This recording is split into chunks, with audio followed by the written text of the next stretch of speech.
Sabi nga nila, pag gusto maraming paraan, pag ayaw maraming dahilan. Isang mabiyaya at masaganang araw po sa ating lahat. Welcome back po dito sa ating YouTube channel at Facebook page. Ako po inyong lingkod, Tagapanood TV. Ngayong araw po ang ating pag-uusapan, bibigyan ng reaction, komento, opinion ay ang balitang Carlos Yulo bigong makita ang mga kapatid at ang magulang nito sa Japan. Pero bago po tayo magpatuloy, nais ko lang po kayong imbitahan, lalong-lalo na po sa mga bagong napadaan lang dito sa ating channel, na wag po sanang kalimutan na mag-subscribe. Hit nyo na rin po notification bell para lagi po kayong updated sa mga bago pang video na ating ilalabas. Share, like, and comment din po kayo mga tagapanood, ating yung babasahin at pupusuan. Kaya naman simulan na po natin ang ating reaction video sa araw na to mga tagapanood. Let's do this!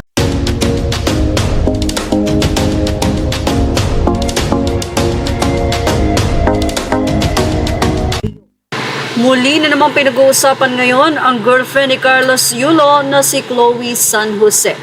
Kamakailan lamang kasi ay nagbigay ng kanyang sagot si Chloe San Jose sa isang netizen. Ito'y matapos matanong kung nakipagkita daw ba itong si Chloe San Jose sa magkapatid na si Eldrew Yulo at si Eliza Yulo sa Japan. Matatandaan na nagpunta sa Japan sila Carlos Yulo at Chloe San Jose. Wala namang ibinahagi si Carlos na kasama niya si Chloe sa pagbisita nito sa mga kasama niyang gymnast sa nasabing bansa. Sa nasabi nga pong pagpunta doon ni Carlos ay ibinahagi niya ang kanyang pagbisita sa nasabi nga pong mga atleta na nakasama niya sa Japan. Ilang araw naman na makalipas ay biglang ibinahagi ng KG Management Incorporated na nasa Japan na sila Eldrew at Eliza para simulan ng kanilang training. Nandoon si Coach Mune at ang ilang bang coach na mga Pinoy upang asistahin ang dalawang atleta.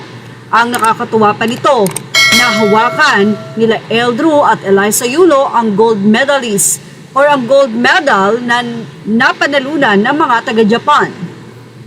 Kaya naman na-curious nga ang mga netizen na tinanong si Chloe San Jose kung nagkita ba sila nila Carlos at Iza at itong si Eldrew. Tanong ng netizen kung nagkaroon ba ng chance na makipagkita sila. Sinagot ito ni Chloe San Jose at sinabi niya na nag-reach out sila. Nagpaalam sila Eldrew at Eliza sa management. Pero mukhang busy kaya hindi nakarating ang dalawa. Kaya naman nagkaroon ng iba't ibang reaksyon dito ang mga netizen. Narito ang kanilang naging suggestion at opinyon sa hindi natuloy na pagkikita sana ng magkakapatid. Say ng isa, parents muna bago kapatid. Kung gusto talaga magkaayos, bakit di unahin ang magulang bago ang kapatid? Baka ma-impluwensyahan lang yan ng bad. Narito pa ang naging say ng ilang netizen. Tama lang na hindi magkita, baka ma-brainwash pa nila kung sa nanay nga hindi nagpakita tapos makikipagkita sa kapatid. Tama na ikaw na lang ang naligaw ng landas, huwag ka nang mandamay ng kapatid. Sino ba ng isa, si Kaloy, kailangan wala ba siyang sariling desisyon? Anyway, sana nga sa tagumpay na meron ngayon si Eldrew ay makita ni Carlos na maayos na silang magkakapatid at magkaayos dahil darating ang panahon ay kakailanganin niya ang kanyang pamilya.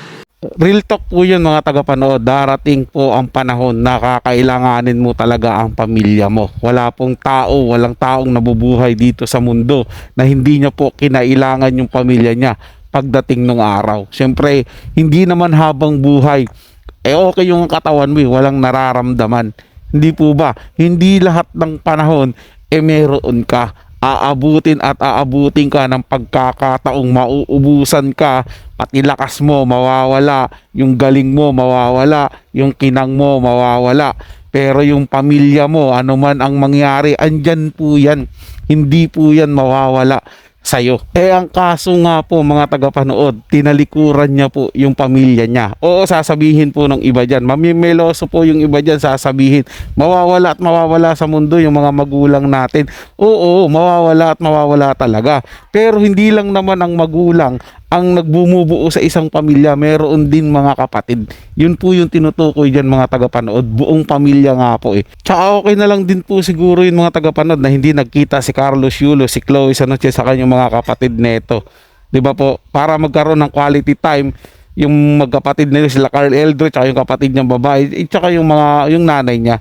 'Di ba, kung gusto po sana ni Kaloy dapat kinausap yung nanay para magkasama-sama sila kaso hindi po gagawin ni Carlos Yulo yan dahil bato na nga po ang puso niyan So yun lang po mga tagapanood, nagustuhan niyo po yung ating talakayan sa araw na to. At kung kayo bago lang po na napadaan dito sa ating channel, huwag niyo po sana kalimutan na mag-subscribe. Hit niyo na rin po notification bell para lagi pa kayong updated sa mga bago pang video na ating ilalabas. Share, like, and comment din po kayo mga tagapanood, atin yung babasahin at pupusuan. So hanggang sa muli po, ito yung Tagapanood TV. Komento at opinion lamang, wala pong personalan. Paalam po at mabuhay po kayong lahat.